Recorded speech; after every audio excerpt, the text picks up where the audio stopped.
dimensions such as income, liquidity, and investment. From the arrows, it implies that financial literacy leads to financial inclusion. Financial literacy leads to financial well-being. And also financial literacy leads to household behavior. Similarly, financial inclusion leads to directly to financial well-being, and also it leads directly to household behavior.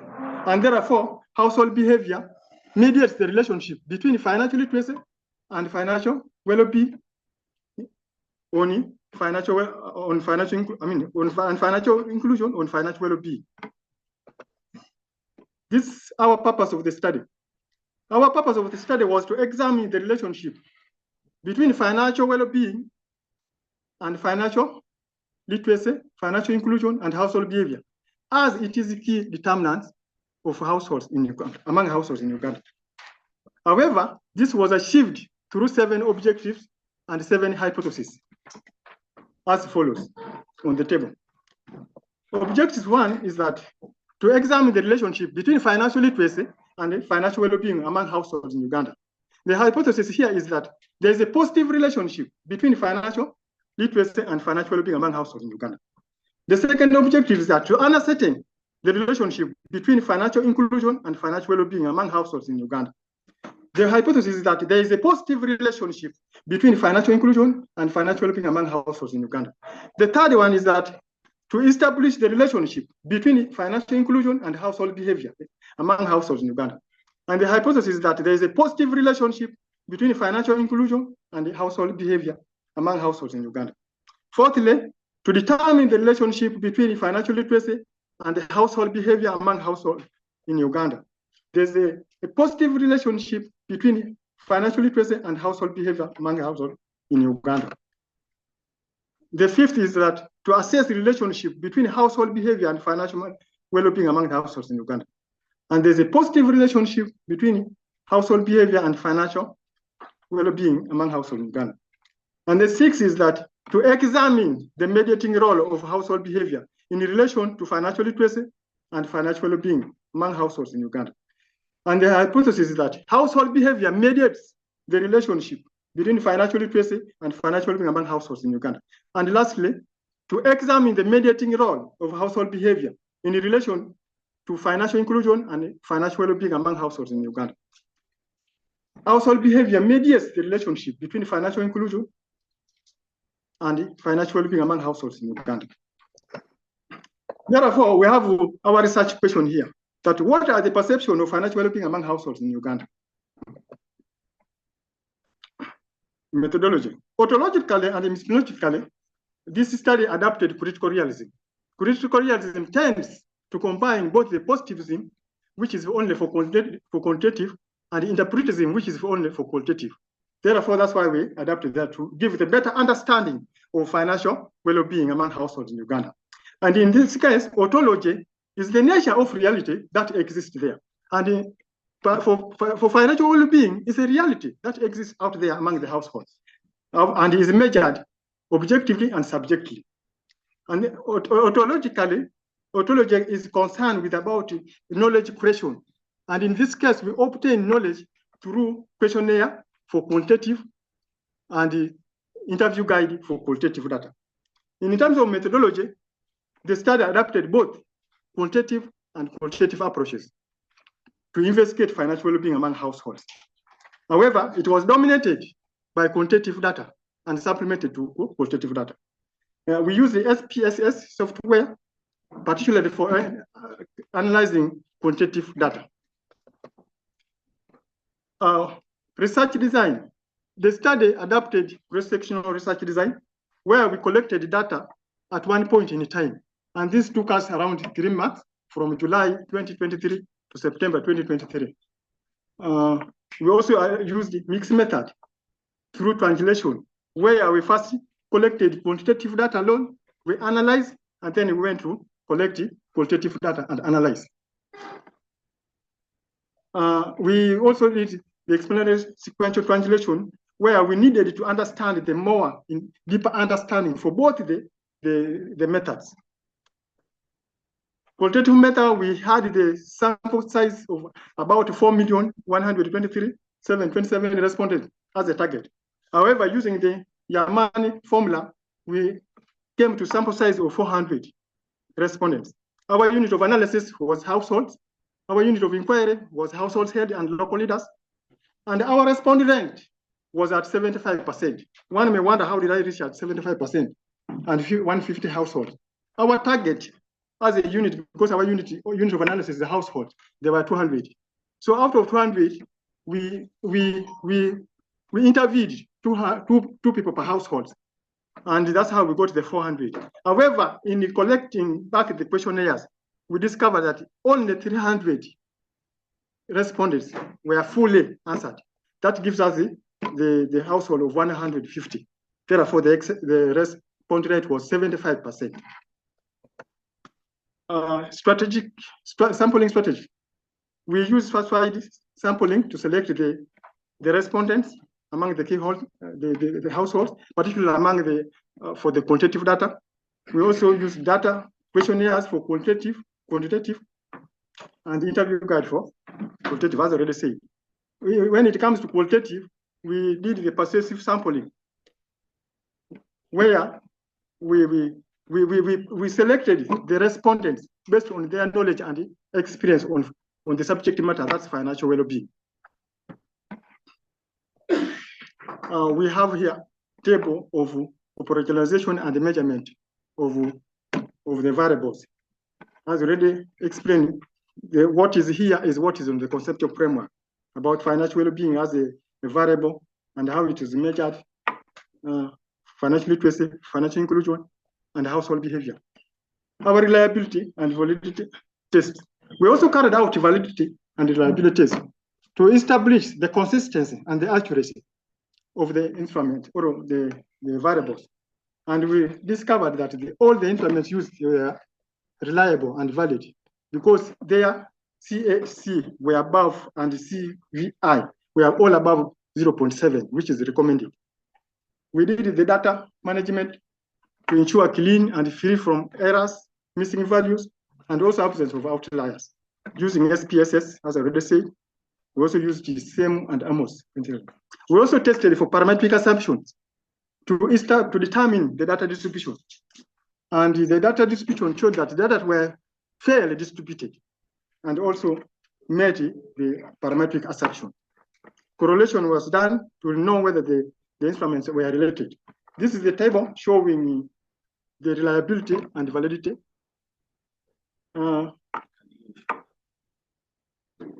It is there, it's not showing.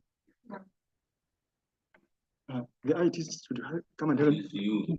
But I have it here. I already have. Continue.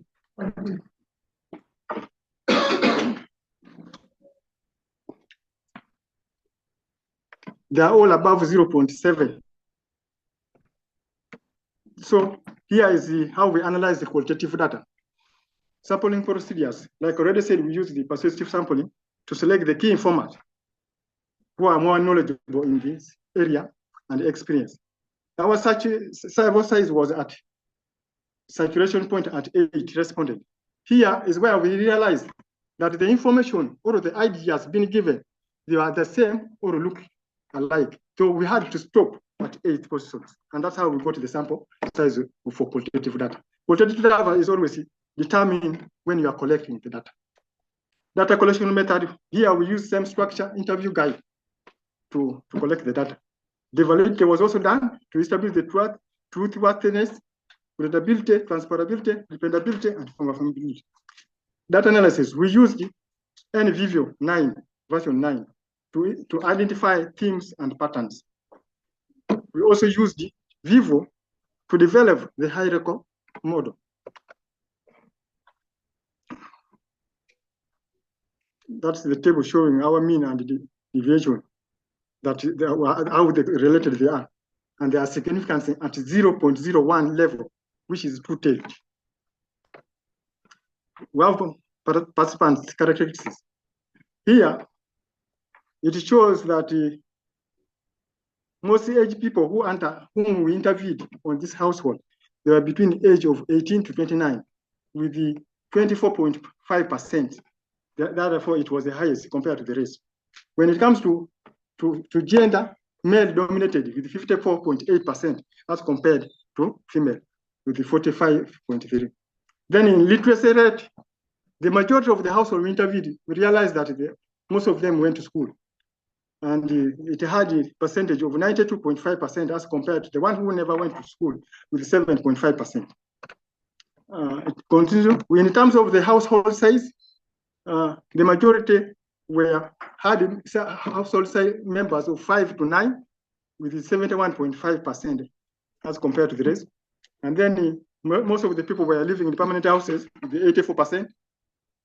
Most people had lived between 11 to 14 years, 36.5%. And then here it shows that cooking fuel, the majority were using majorly charcoal with 46.5%. In terms of education, 28.5% was found to be having degrees as compared to other qualifications. In marriage, marital status, 45.5% were married, and they were the majority. And then in terms of professional, we discovered that most of the people who are not an accountant, teachers, engineers, lawyers, and doctors were the majority with other qualifications in that area. The study also revealed that financial literacy boosts the roles played by financial well-being on households. Secondly, it also boosts the role played by financial well-being to promote financial inclusion among households in Uganda. And this is our prediction model for financial well-being. As you can see there, we have the structural estimate effect direct one. That table shows you that financial literacy leads to household behavior. Financial inclusion also leads to household behavior. Then financial literacy leads to financial well-being, and financial inclusion leads to financial, and lastly, household behavior leads to financial well-being. Then that's the indirect one on that table. We have the hypothesis. That's the summary of our hypothesis. The table shows I already mentioned the hypothesis earlier. Therefore, this is the summary that all the hypotheses were supported with their p-values less than 0.5, which is recommended. This is our model for qualitative data, showing us the details, how the households of financial well-being is being understood. Discussions of the results. Hypothesis one shows that there's a positive relationship between financial well-being, between financial literacy and financial well-being among the households in Uganda. This hypothesis was also supported. The second hypothesis was that there is a positive relationship between financial inclusion and financial well-being among households in Uganda, and this was also supported. Thirdly, is that there is a positive relationship between financial inclusion and the household behavior among the households in Uganda, and it was also supported. The fifth one is that there is a positive relationship between financial literacy and household behavior among the households in Uganda, and was also supported. And the fifth, that there is a positive relationship between household behavior and financial well-being among households in Uganda. This one was also supported. The second last is that household behavior mediates the relationship between financial literacy and financial well-being among households in Uganda, and it was also supported. And lastly, that household behavior mediates the relationship between financial inclusion and financial well-being among households in Uganda.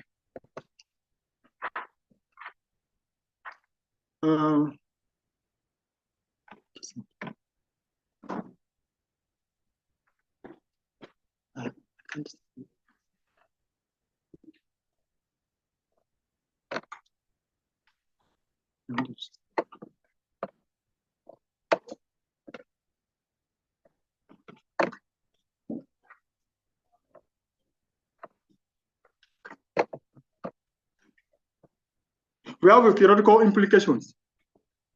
Here, we realize that by mixing the two theories, that's consumer theory and theory of reasoned action, that the study provides an explanation for multinational, multidimensional financial well-being among households.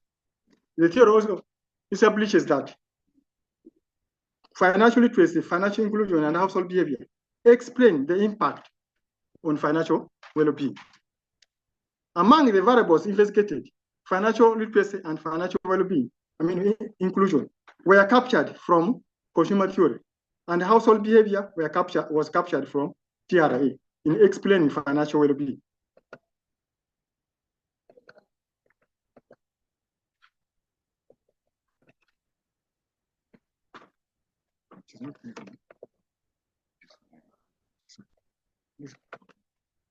Our central thesis of the study. Our central thesis is that financial well-being of households is a combination of financial literacy, financial inclusion, and household behavior. That to achieve this financial well-being as a result of being positive, to improve households, the three factors has to be joined together. And that's what we have done. This is our final model. That's from the final model, it shows that financial literacy and financial inclusion form independent variables, and are both measured separately using 3 dimensions. Financial literacy was measured using knowledge, skills, awareness, as already mentioned. Financial inclusion was measured using usage, accessibility, and affordability. Then we have our mediating variable, which is a household behavior, and is measured using saving. And then we have our dependent variable, and is measured using cash flow management and quality of life. And they both show that financial literacy and financial inclusion leads to financial well-being. They also lead to household behavior. Methodological implications. Financial well-being was measured using several indicators, unlike previous studies that have maybe used a single indicator. Application of critical realism philosophy provides a broader understanding of financial well-being. The study has mainly used cross-sectional research design. And then the use of EP, EFA, and CFA, that's explanatory factor analysis and confirmatory factor analysis, played a very big role to confirm reliability and validity of the construct. The use of advanced software, such as AMOS and NVIVIO, for data analysis played a critical role in generating more accurate information. Policy implications. Financial being is a concept that we assume every household should adopt. Then government should legalize financial being in every household's home in order to improve their financial being through government programs, which already mentioned earlier. We also realize that government, through the existing financial literacy and financial inclusion strategies, should strengthen accessibility and affordability of these services. For example, bank accounts, credit payments, those things.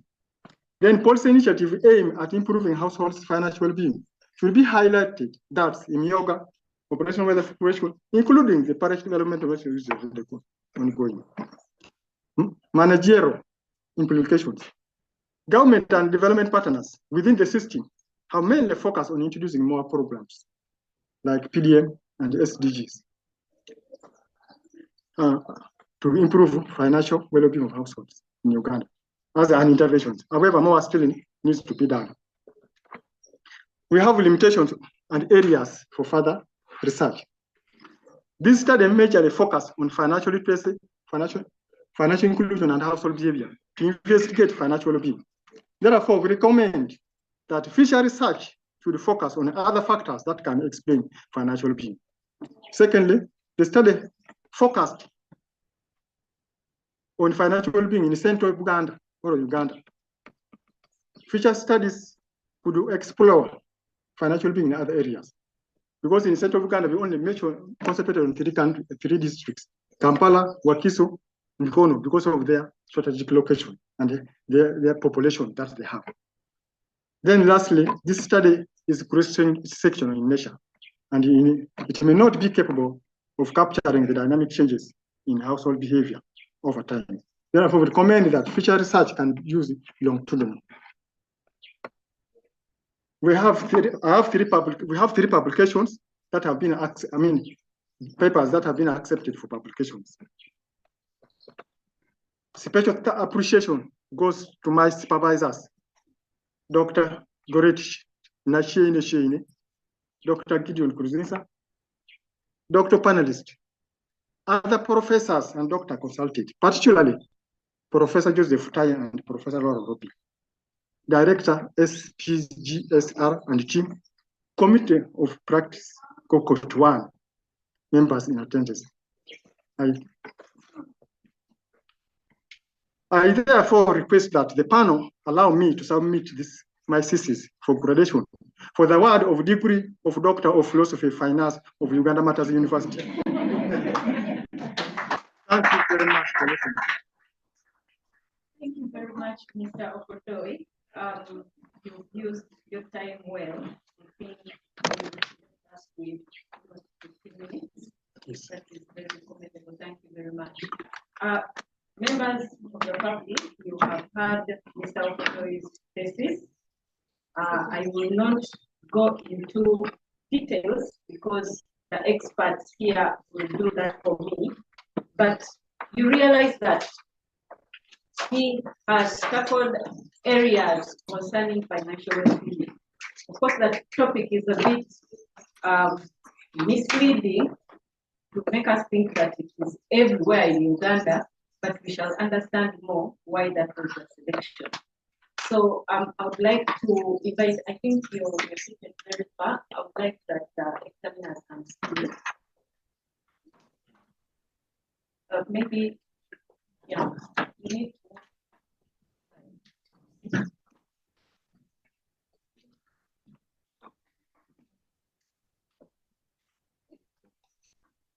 All right.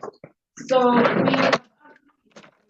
know, me, that we are going to follow a particular format of engaging with you, starting with your title, the structure, theoretical, conceptual framework, methodology. We shall look at the findings, data analysis, the implications, and then the recommendations.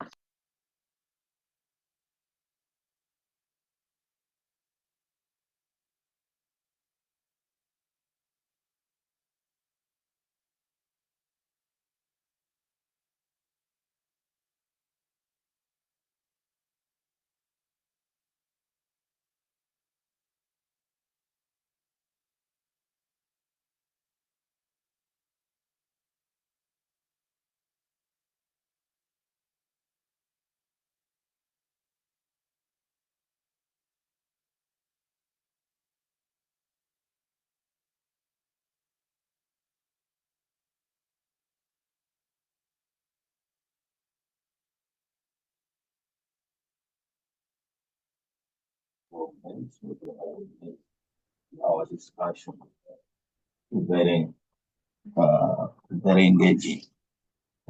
Now, as per program, financial well-being,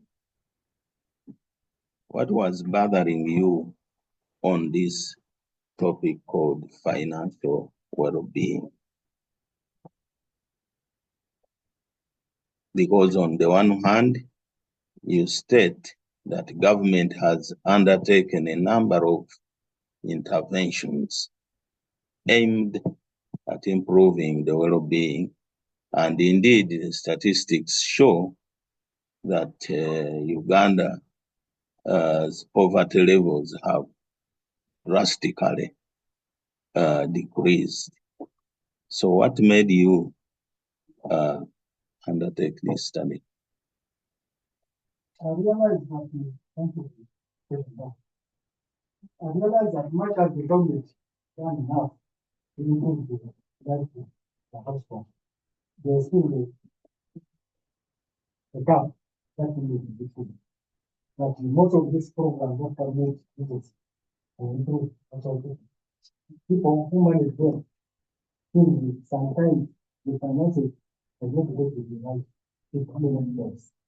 And therefore, I think something needs to be come up with so that the government can feel that ideally we thought we were doing this, but we didn't know that there is something in the fix.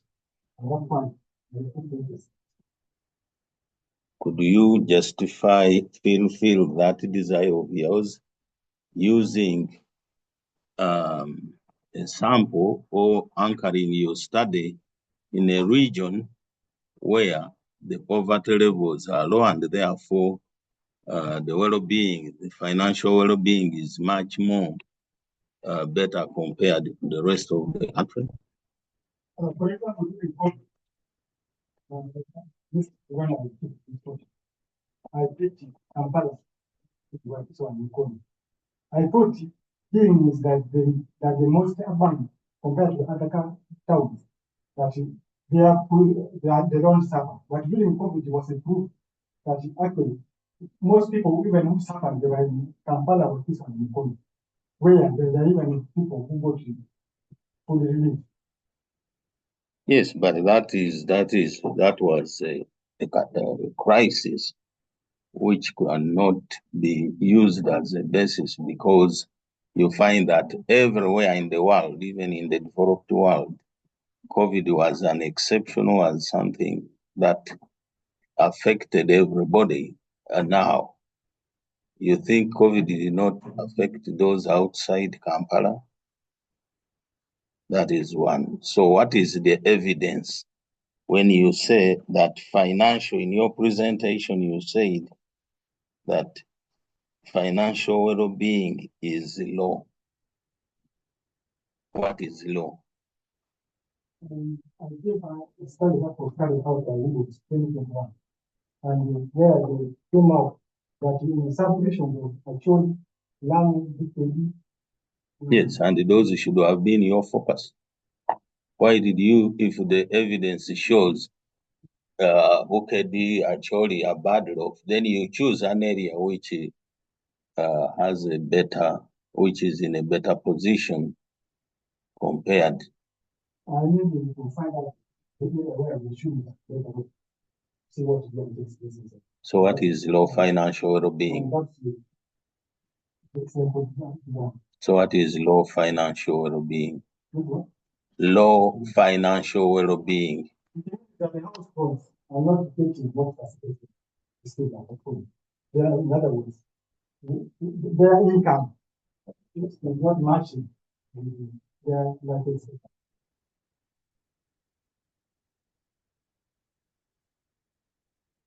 Secondly, in your work, you refer to NDP 3 or 2, and then you have Vision 2040. What is the central message from all these two programs in relation to financial well-being? The second message here is that much of those programs are being there. What I'm saying, what does NDP3 say about financial well-being? What does Vision 40 say about financial well-being? They're both trying to push households or Ugandans middle income status from that. So in other words, they're trying to work around the block to achieve that objective.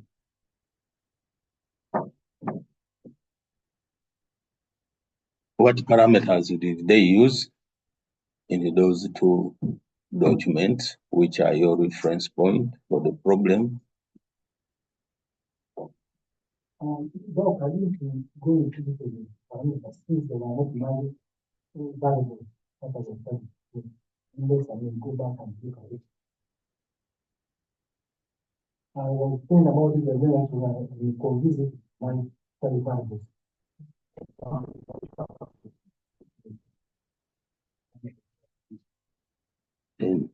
Because you are saying financial well-being is low, and these two documents and UGOS gives us information on this. So from a practical point of view, you would have maybe looked at them and see how they fit into the global understanding of well-being. Somewhere also in the study, you said that financial well-being is affected by some other factors, which you clearly elaborated. So was there then a problem? It meant that you knew what you were going to do. The problem was already identified, and therefore we needed these maybe interventions, not to find out what the level of financial well-being is. what happens. And then again, the interpretation can come.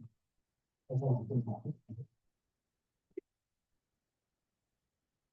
Okay, thank you so much, Okodoy. I know this has been a very long journey for you.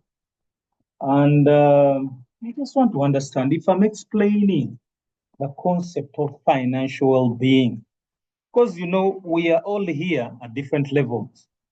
Talk to your grandmother and tell him about financial well-being. What is it? Generally, what is it? In a simple term, financial well-being has got very many definitions. Therefore, there are many information, but I'm going to mention one. That financial well-being, in other quarters, referred to as a state of being where a person or an individual or a household, in this case, I'm talking about household, because that's what considered as needs ongoing current and ongoing financial obligations, and therefore can have to ensure future and make for the future, distant for the future, and then enjoy life without any financial constraint. In simple terms. So that is how you would explain it to the grandmother. So that needs to be more complicated. Financial well-being is where you have enough income to maintain your family as a household, and then you remain with some for saving. Okay, that is what I really wanted. Because you know, when you go in and talk about stability of a family and all that, we know, but people need to understand what you have really such. Then two is by having this topic, I know there are a number of authors that you have been looking at. Who are the three most prominent authors in financial well-being? Because if it is if I've gone in too deep in understanding financial well-being, at least I must have three authors at at my finger. What are those three authors that you can say that as I was looking at my work, this is where I pointed?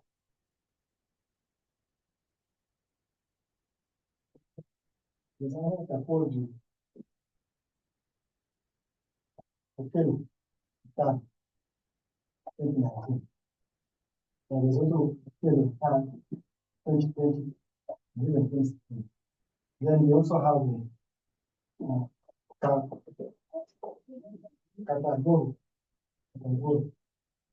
very much about this financial concepts.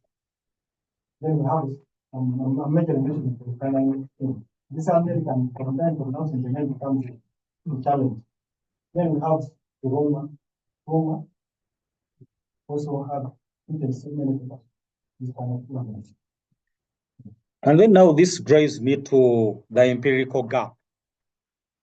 As you're trying to say this, I feel like we are not coming out with that empirical gap. So can you explain and talk more about the empirical gap for your study? Where are you anchoring your study on? What are you trying to address that has not been talked about in financial well-being?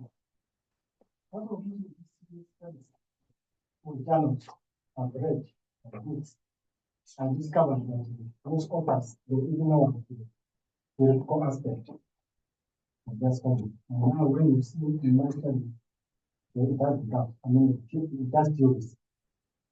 Then secondly, you will find if the any work is doing, then I can use one. Here I'm using my empirical approach. Then give a better picture of financial well-being. When we're in terms of the empirical gap, the knowledge gap, leave alone the theoretical gap. So when we talk about the empirical or knowledge gap, because I will understand, yes, I understand when you talk about the different theories, but then now, when we come in and talk about those studies, what do they look at that you have, that what are you addressing that they did not address? Maybe the studies were good enough. So what is that gap within what you're saying? I think the issue is to address market. the household income rate. And that's what we are expected for. That most of the study will contribute towards that, and then in their study, in most cases, most of them, they do know what non-value financial study, which have used as my immediate environment. What are some of those non-financial variables?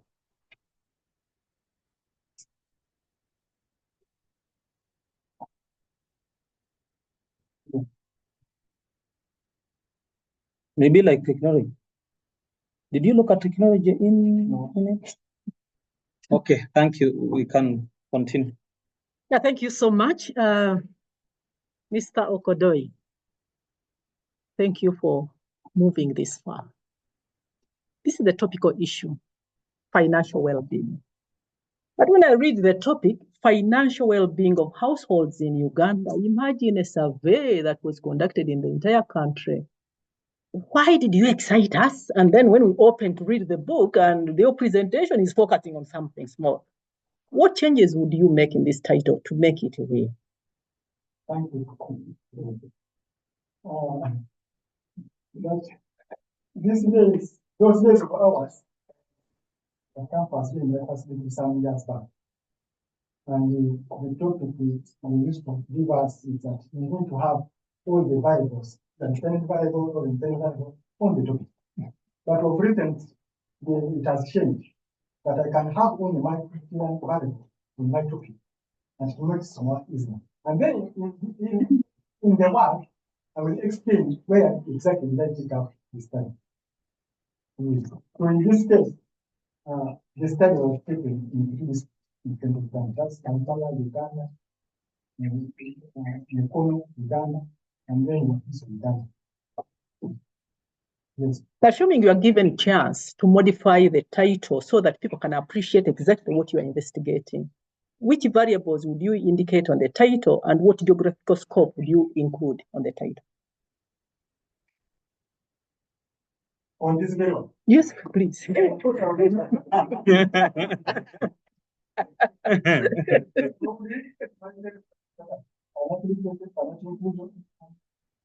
and if I want, I can have three, but I cannot do No, our point is financial well-being of household in Uganda. Okay. Now, but you concentrate on some area through your geographical scope. So you're saying, would you change the scope of this study?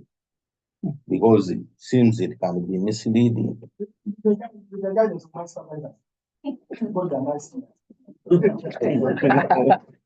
Mr. Okodoi, this is your work, and you are being examined. So, disregarding the supervisors, and now we want your opinion on the topic. Would you modify, or you leave it as it is? Right now. Why?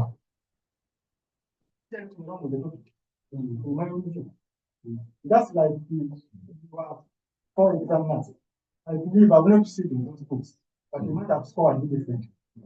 Meaning, you saw something, maybe that's something for you, show it something, or what you saw and say it's not something. So that's why I will not change my mind. Okay, thank you. You mentioned when you are presenting that 8.3 million people face challenges of financial well-being in Uganda. And you even quoted the regions, Karamoja, Choli, Bukedia, Kaseta, and Lango. How come your study concentrated in the central region?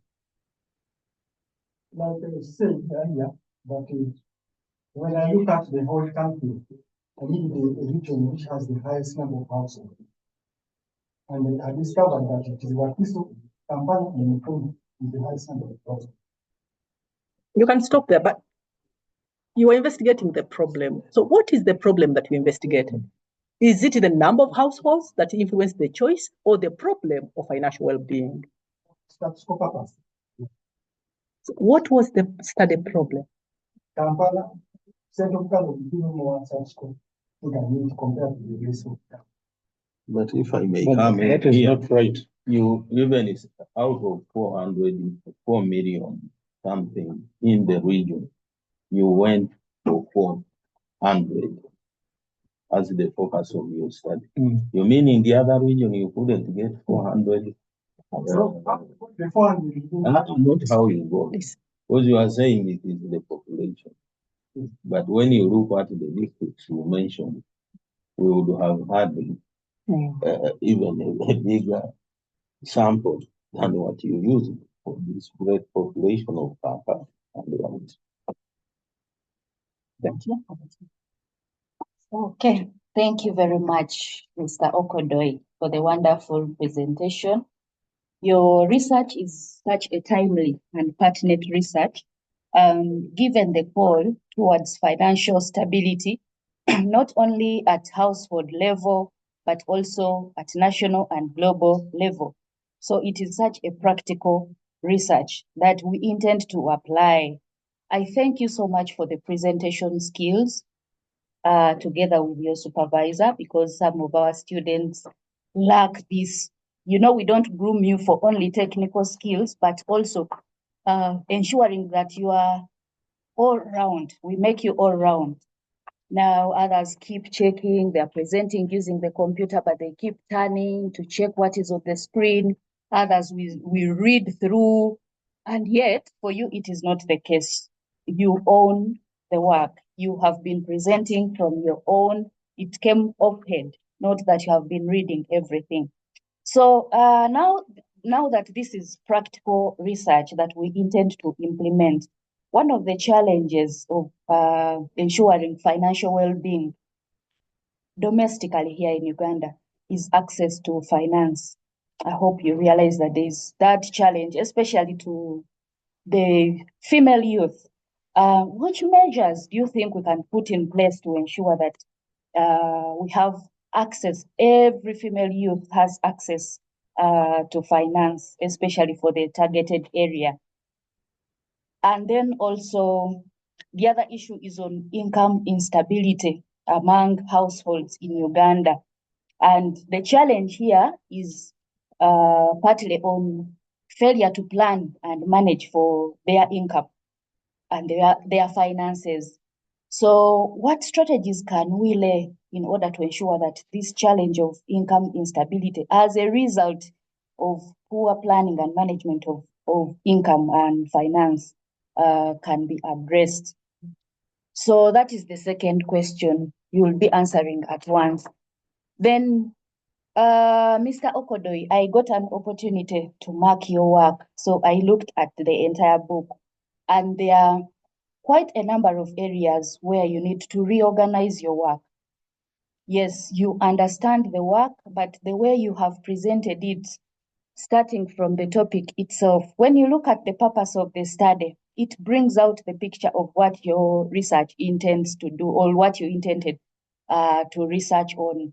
But then the topic was not aligning so well with the purpose of the study. And when you looked at the objectives and the conceptual framework, they were saying into the purpose of the study, but the topic was a little bit misleading. So you would need to rephrase it based on the purpose of the study as an analysis of or an assessment of the determinants of financial well-being in Uganda, but you put a case study of exactly where you feel the impact needed to be placed. And then when it came to your chapter 4 and 5, presentation of results, there was a lot of disorganization and confusion. Reason being, where you needed to describe, to discuss and present your descriptive statistics, somehow you included inferential statistics, where you had, I think on page 175, your ANOVA table being explained among us. Okay. Yeah. So you need to reorganize that. You follow the structure, our UMO structure, because we have a guide. I hope the supervisor took you through the structure so that you do not mix out on the discussion of these results. You do not mix them up. And then, okay.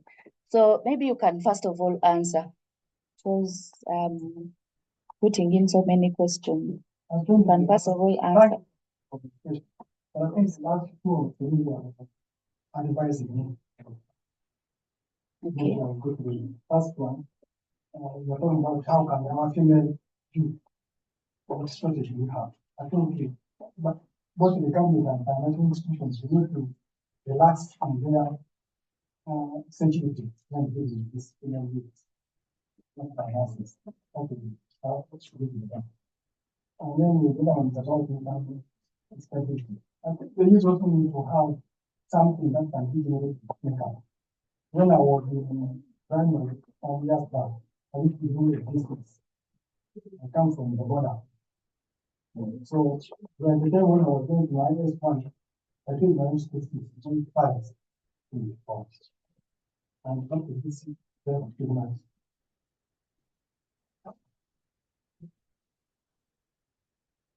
This one is reorganizing the work, is also the standards. Yeah, and also part of reorganizing the work, the very last chapter, the summary of findings, conclusion, and recommendation. I happened to look at the book. When you have been presenting, you brought it out so well, but there is a lot of mix up within the book. So you need to separate these. If it is summary of findings, you present them based on the objectives, and then you go to the conclusions and then the recommendations, but not having them all mixed up. Thank you. All right, thank you very much, Dr. Mhewa. I would like to inquire from the examiners. Dr. Mhewa has talked briefly about the structure of the presentation. Do you have anything to say about the student structure of presentation? I think the presentation, the book or No. We are looking at his oral presentation. the structure was okay, except that it was too brief on the discussions and yeah. So that missed out. Otherwise, the structure is good, but we had enough, and yet you said he had 15 more minutes. Yeah. Which would have really reached us to understand, to allow him to unpack those objectives by hypotheses, the findings, and how they relate to each and implication. So that section, I thought he was summarizing, and he will come back to the discussion. Yeah. That was all. So that was where the key weakness was. But maybe as we discuss, we will be able to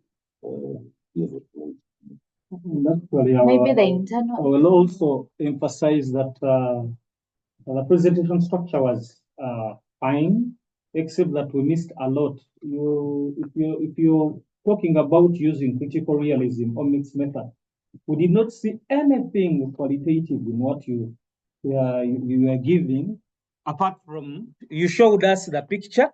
You did not say anything about the picture. We waited, talking about the findings. We did not see anything about the discussion. So I think that I don't want to say next time, but the discussion part was very, very important. The discussion was very important, and for you letting us understand the minutes that you left out, I think we are supposed to address these gaps that you've had in the structure.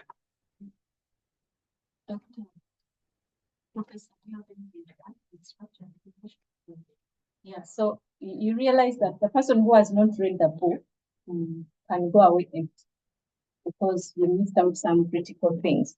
But probably to before we move on, there is something that Dr. Nkote asked, what was bothering you to choose this topic? One of the things you mentioned, the government, you realize that the government has done enough, but you also realize there are gaps. How can it be enough and also have gaps at the same time? No, I don't know. This is something you need to think about. In other words, I don't feel that you answered satisfactorily this issue of what bothered you to get into this research. But let us now move to the theoretical framework or the conceptual framework. let us hear what the examiners have to say about those two aspects. One, thank you, the person. One is that you said the study was might theoretical, which is right. You selected two theories, but in the book, you discuss more theories, showing that you are not decided on which theories should guide this study. You dwelt so much on the institutional theory, prospective theory, self-determination theory, and yet they are not anchoring your work. And this was testimony to what you presented a few minutes ago. So, if we may ask, why did you have to bring in other theories and leave them hanging? Because somebody may fail to know which theory you really use if you read the thing. So what is your theoretical background? I mean, theoretical underpinning? Thank you, Doc. I wanted to bring a picture of most of the theories that have been used first before I set up the theoretical studies. That's how basic theory articles here. But if we are unnoticed back there, we can remove them from the book. Otherwise, my theory of my studies for human theory and theory of business.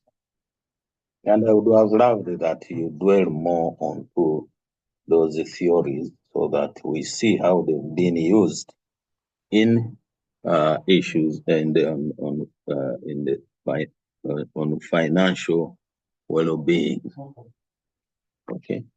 I think even there I can comment on the literature. You didn't give us some of the key scholarly works on the study variables, and so it left us hanging. Okay. And I think even the way you derived your hypothesis in the literature section was really a little bit not very critical, and there was hardly any good justification for the debate. We didn't see that debate in the literature. There is hardly any debate. I don't know whether for you literature review meant just narrating what has been there, as if you are taking stock. This one said this, this one said this, this one said this. Even at master's level, you didn't do like that. Not so. Those were my two critical challenges with that section. Thank you. I would say thank you, Madam Chair. I would say that partly I loved the theoretical framework, but again, I still emphasize that there were very many theories that you used. Please remove them. Oh, you take a decision. Then two is you have two theories. Which theory do you think is most important within your study? Yeah. Why? And what is TRM? It covers financial well-being and household living compared to consumer good. Compared to the core? The behavioral aspect of the household. Then as you went deep into financial well-being, the dimension itself, I thought you would talk about other dimensions like financial freedom of choice, financial social support, financial stress and anxiety, to try and explain the bigger picture. Why did you concentrate on only the two dimensions and not all? Because that's a lot. I'm talking about the financial well-being, the indicators in there. There are many. There is a lot in there that would have brought the study to life in a better way. Why did you choose only those?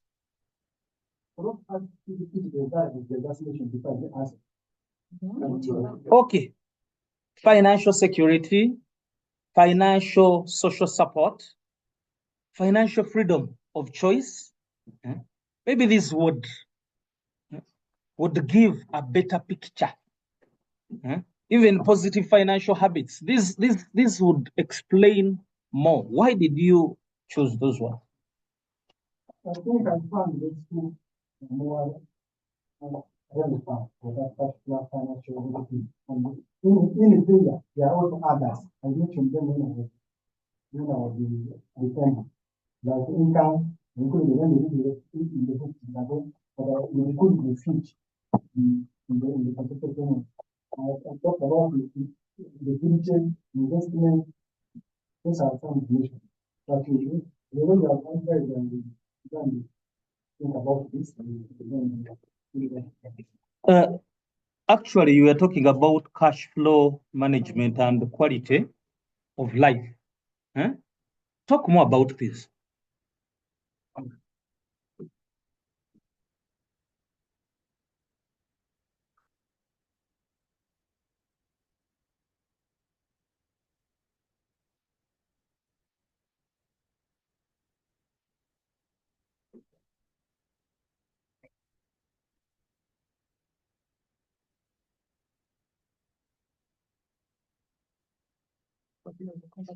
Thank you so much. The conversation is very interesting. And I know that John is relaxed. I want to comment on your conceptualization of financial literacy, the conceptual framework. You looked at 3 dimensions of knowledge, skills, and awareness. The current trends of financial literacy include attitude and behavior. Why did you choose to put behavior as the mediating variable instead of being a component of financial literacy, given the current trends? Take note, you respond if you need to. And then help us to distinguish clearly how you measured accessibility and that under financial inclusion. Accessibility and access. Well, access to a household or an individual having an account which is active in either his name or somebody else's name, one financial and almost then accessibility is the easy, quick, faster way of having money card from financial institution. As simple as that. Thank you. And the conceptualization of financial literacy, excluding the behavior component, kindly respond to that. Thank you. Yes, please. I use the under financial literacy, I use the knowledge, skills, and awareness. Yes, that's what you use, but current literature indicates that attitude and behavior, they are part of the conceptualization of financial literacy. That's the current literature. Actually, I've written that financial literacy is a combination of knowledge, access, knowledge, awareness, attitude, and behavior. Yes. So why did you leave it out? They were not. Why did you knock them?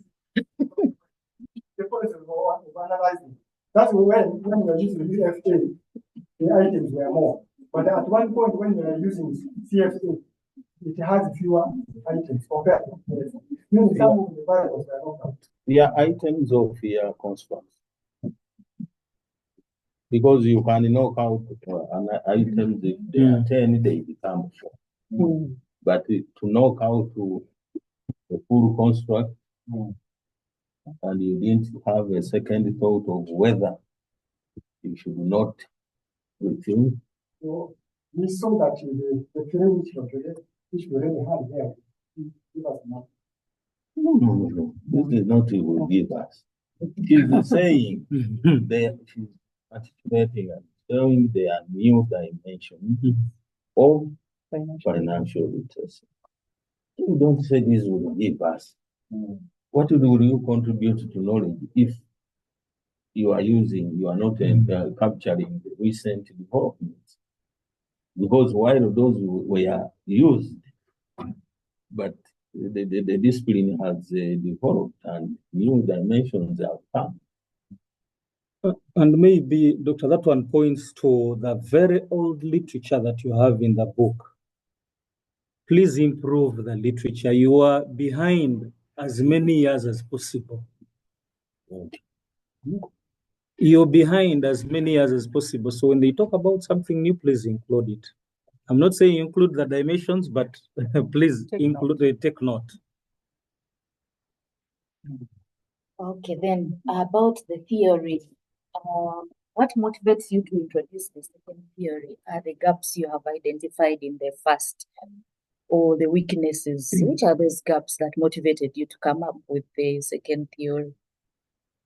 Because you do not just land on a theory and pick it up because it is related to your study. So which are those gaps or weaknesses? For any study, more than one theory, it means that there were some in the past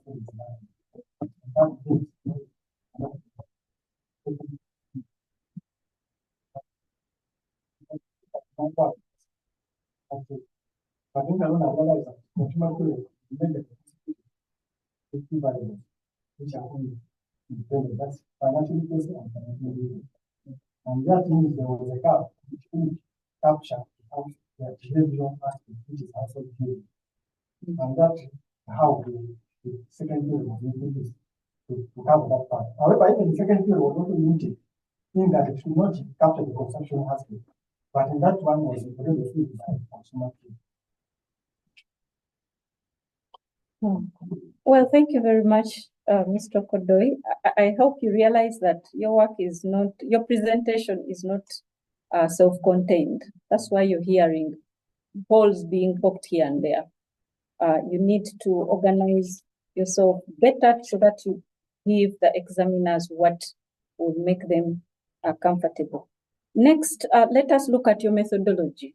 Examiners, what is your take?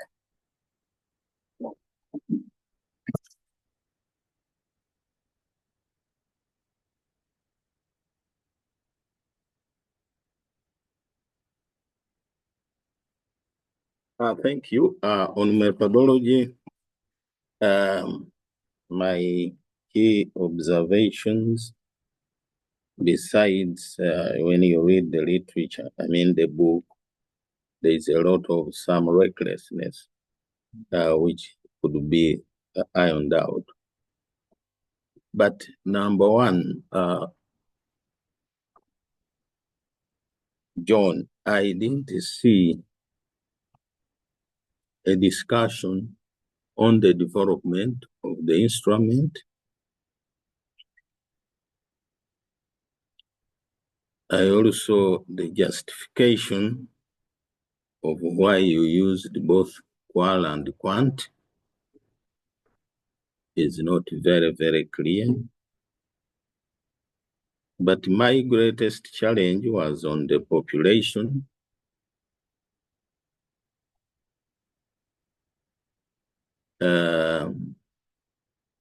The population, if you go deep and see, is it table 3, which you didn't display? But there is some table 3, is it 3?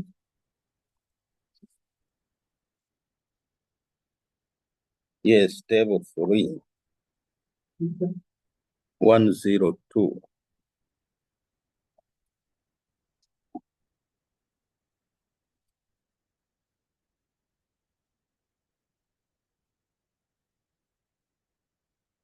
Okay.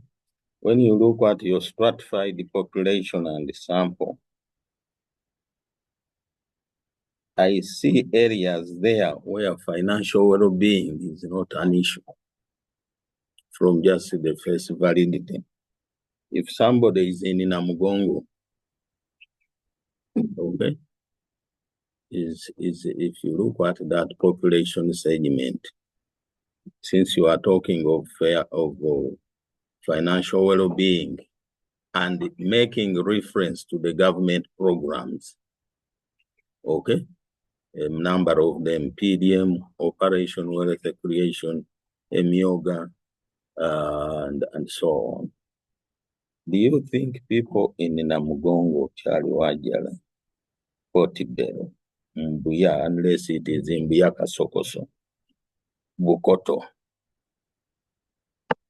have they been beneficiaries of the, because you said you are, you know, what motivated you is to see government programs and the challenges, despite the government programs, challenges of financial well-being remain. Do populations in those areas really, have they benefited into these government programs? Did you know the subject? Because you see, you don't just craft that I want to study here. There should be a problem.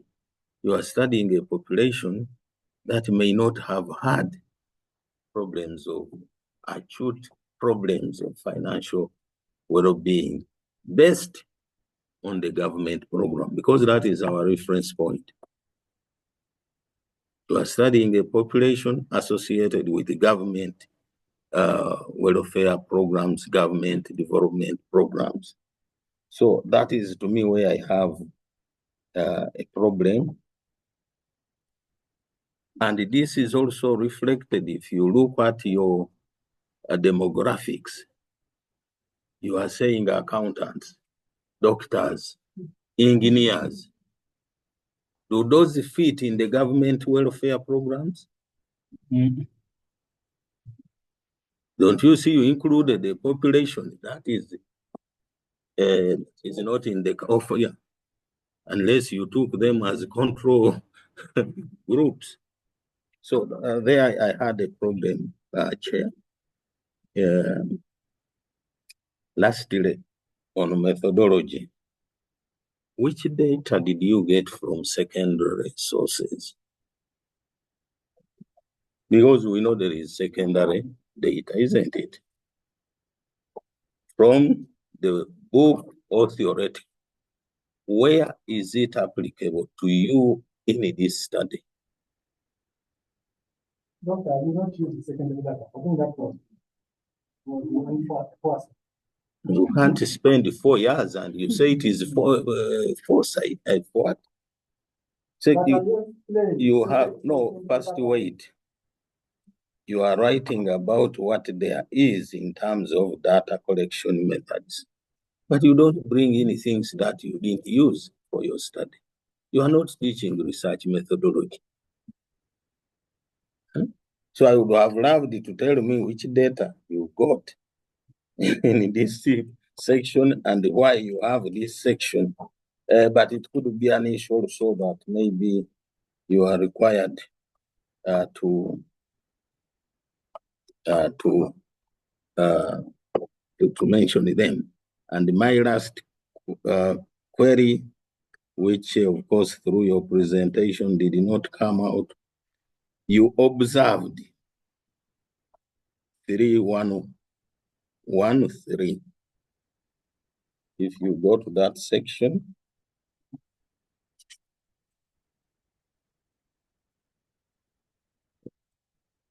section 311.3, page 116. Did you strategically omit this as you are presenting? Because you say this is a list of items which researchers intended to observe.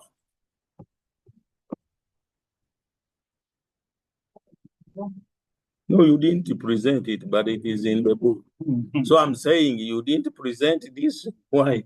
It is, and did you use this read? But I presented, I have a table for organization. No, observation checklist.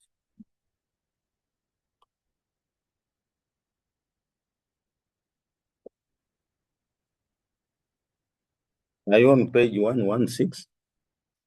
Now,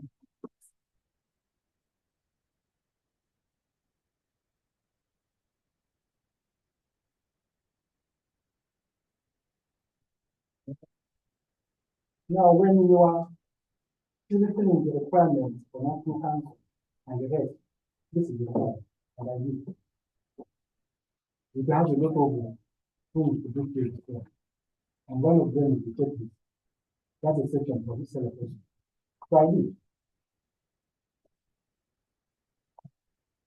did. So you did. You applied this mail here and to look at. What did you smell? The environment. To my kids. Thank you so much. I had a very big problem with your questionnaire in there, and majorly about part of some of your indicators in there. I felt like part of what you had was not explaining very, very well. For example, on B1, B2, B3, B6, I felt like there was something. Check your questionnaire on the B items.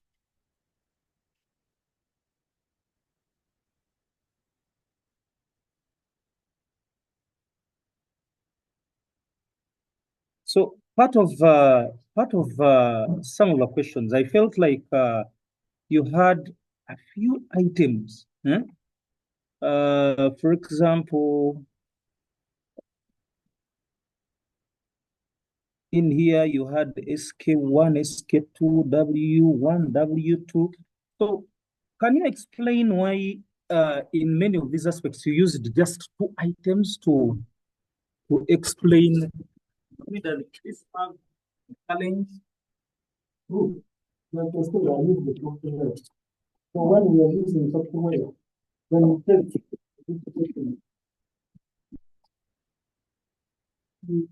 that an aspect, the questionnaire is there. That's how we explain it. You will find there's SK1 and there's a very SK2 and a very SK3. You just need to understand. Then you will find the SK3 and yet I don't have the SK4 or 4.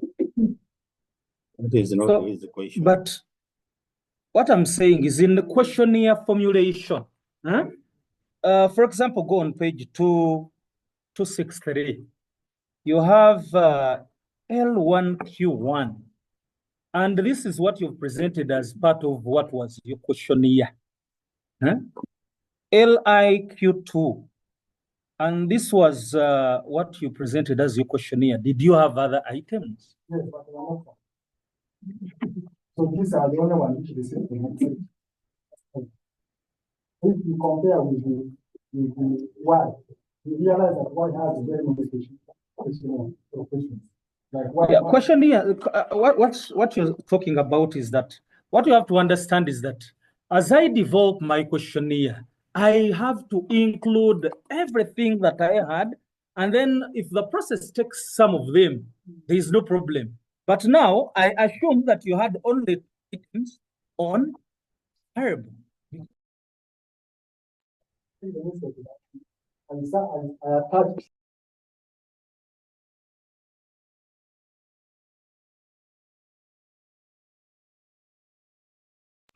But maybe for the qualitative data.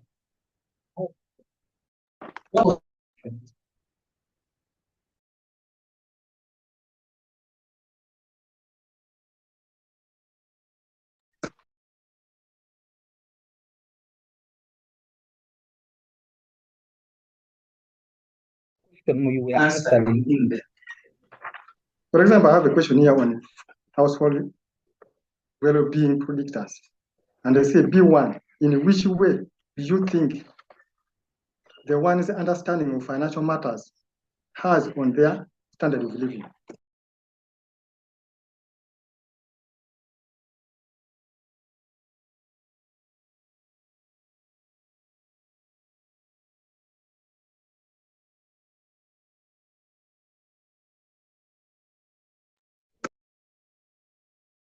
an example of where the data is.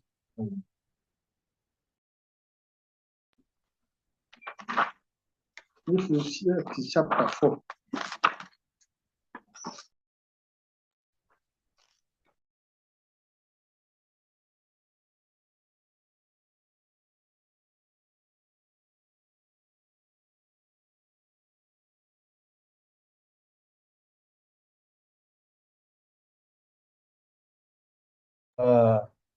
Let me save you that. Is really first go back to part of the questions that you had, because some had issues. You can clean them a little, even when after doing part of what we did, but some of them contained a lot of words, and if you to present such a book, then there may be some questions. And even the questionnaires, please put everything that was included in the questionnaire that you had, not cleaning it out. And then I felt like also the use of stratification, doctors talked about it, was not appropriate enough. How did you use the stratification? Maybe you needed to include to exclude it. What do you have about that? how did what? I'm saying with stratification. Yes.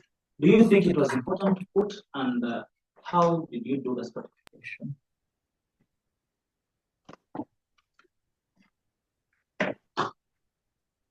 Of course, I selected the respondents based on their locations in different areas. I wasn't looking at it, that it should only be the poor or only the rich. That's why those areas are mixed. Kasokoso, then we have Natalura. Natalura has also become another Kasokoso. Then we have Nakongo, so that we see what does the rich area do. You said Kampala. Why did you only concentrate in?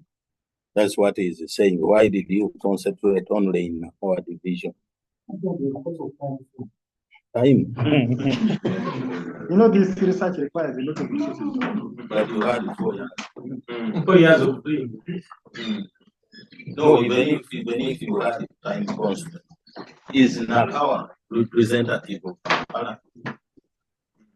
Yes. And is Nantabu representative of Wakiso?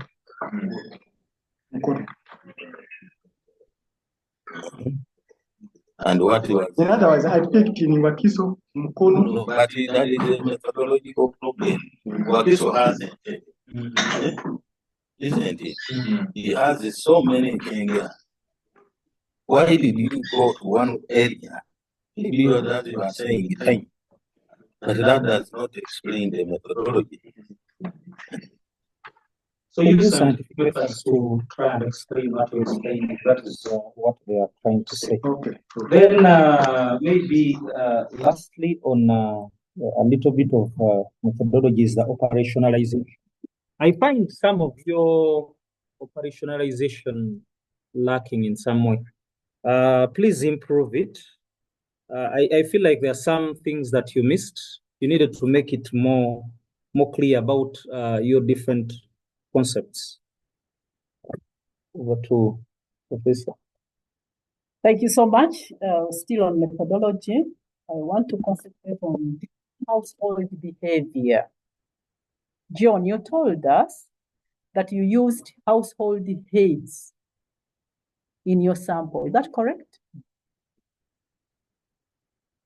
Did you use household heads? That's for quantitative data. For quantitative data. But you also is where I'm at this household heads. Okay. I wonder how you collected the data on the behavior of the household, because the variable is household behavior, using the head, especially looking at the attitude.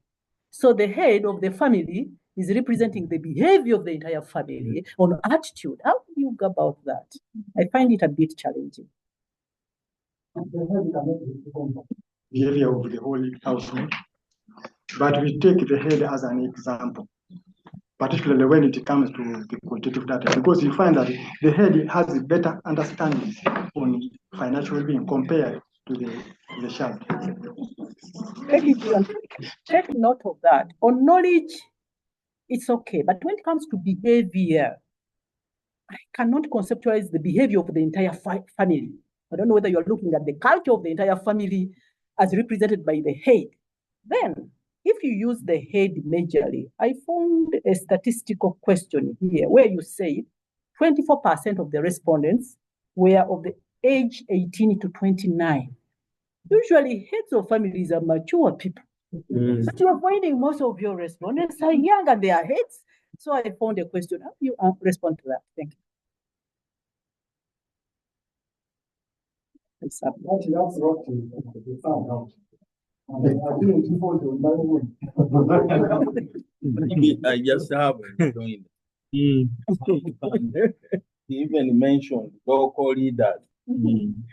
How can a local leader respond on a household level? COVID. We realized it was the local leaders who were in a good position. And therefore, the local leader has something to know more about his own financial needs. Because I'm not saying that the household, I mean, the local leader went to the household and started asking, no. I question, I interviewed that local leader. And then at the same time, I also interviewed the household. But the questions were you answering, were you asking questions on how his village was, or LC, or whether which questionnaire did you use to administer to them? Because it's good, but it could have happened.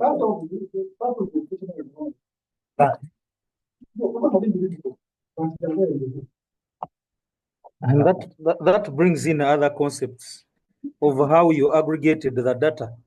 When you are talking to the leaders and talking to accountants and then other households, and then so how did you now integrate all this data to speak the same language? Do you think that it did or not? On all. We found out that there are something called data structure. If you read the book, and then I think this professional accountant, but you also understand I have friends who are accountants or even engineers, and they're suffering. And then you find the one who No, they may suffer because their level of requirement may be different. But you studied this in the light of the government programs. That is where the contradiction comes in. But so, what question did you ask the local leader?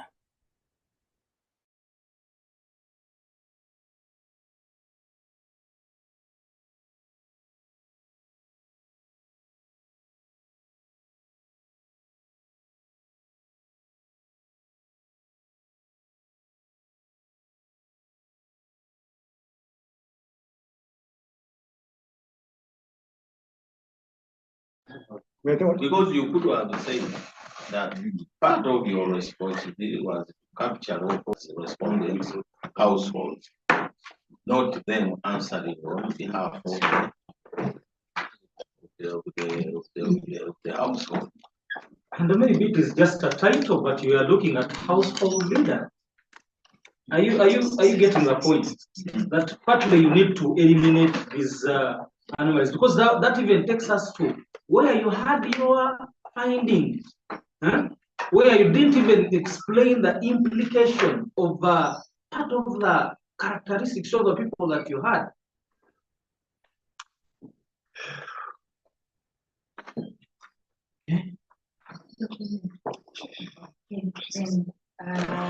One of the statistical methods that you adopted, Mr. Okodoy, is structural equation modeling, and one of the steps you take before you analyze and interpret your data using the CEM approach is you doing what you call model estimation. I wonder whether you took this step, and if you did so, which method did you use to ensure that you have selected an appropriate model based on the variables that were understudied? Yes, I took the steps, but I think the question is not coming clearly for me. Which method you use to ensure that you have adopted an appropriate model based on your variables that is suitable for your variables understanding?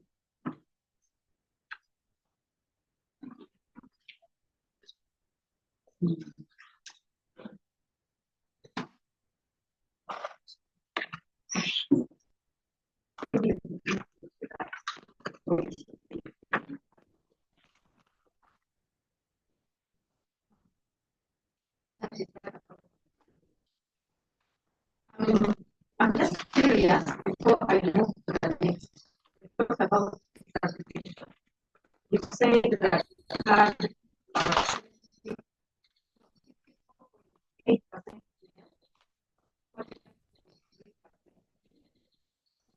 I was wondering whether you have proceeded in households or is it possible that both the female-headed households and the male-headed households are basically the same, such that data is all pointing towards the same thing? So many things that have answered, but really that what you think about the data analysis and interpretation, because that has been discussed for us. Let us see what it has the outcome.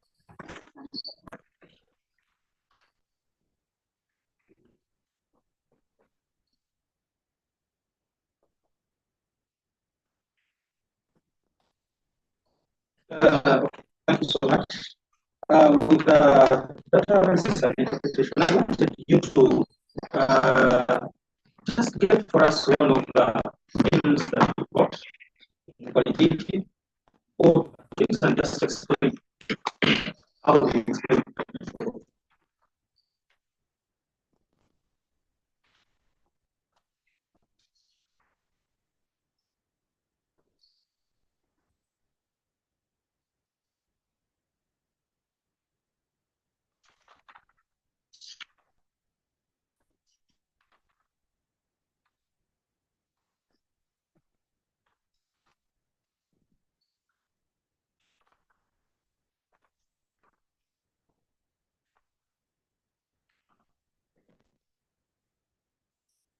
So, For example, financial information.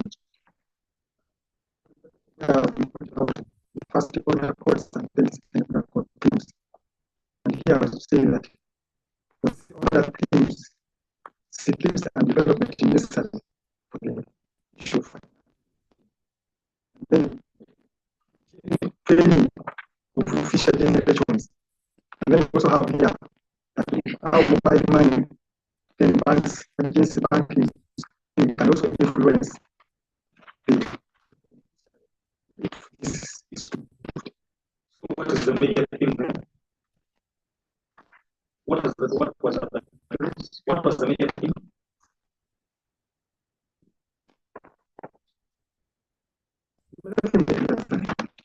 developing Skills. As you come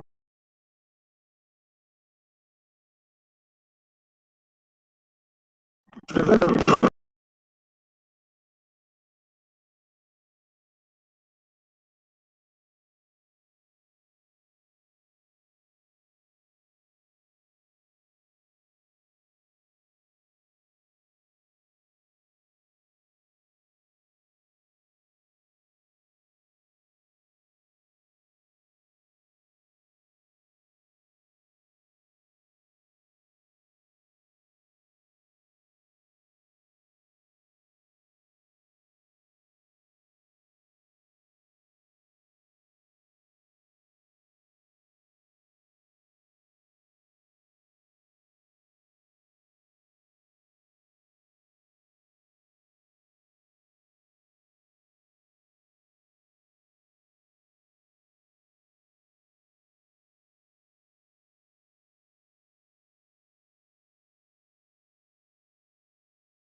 can answer that.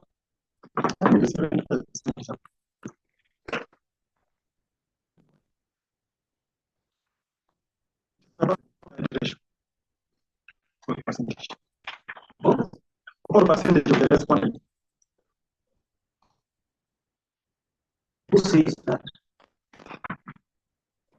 You the one who says that it is appropriate. What I'm trying to tell you here is that in part of the things that you do, explain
Yes.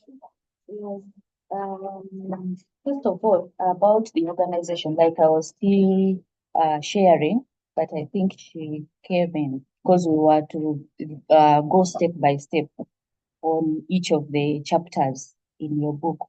So you realize that some of the inferential statistics, you had to include them under the descriptives. And then also on the interpretation, when you look at table 170, the table 4.9 about the zero order correlation matrix, you have not interpreted the statistics in the table. So you need to include them before you submit the final version of your research. And then on page 171, when you look at the regression model, you have not interpreted the results that would have been under your model summary table, though you combined the two. So you kindly include the interpretation because this is the chapter. It is about discussion and presentation of results, not only showing the graphics. So I think that is what you need to. Thank you very much. Let us look at the implication, significance of the data that is presented and the analysis. What do you say, examiners? You can start with the Professor. Thank you so much. John, I hope you're not getting tired. You gave us the theoretical discussion, and now you have your findings. What is the theoretical implication as a result of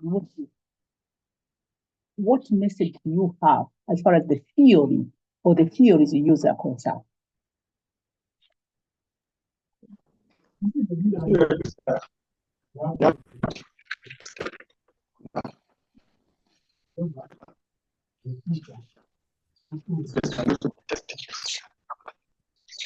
How do your results speak to the theory? What is the theoretical implication of your findings?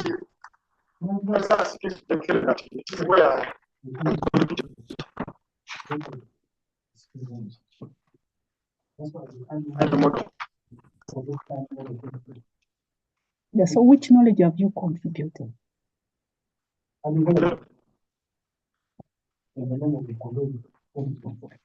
If you can tell us that new knowledge that you feel you contributed in your own words, and check and refer to this page. This is where the knowledge that I contributed for the 4 years or so when I'm doing this, to change or modify the field.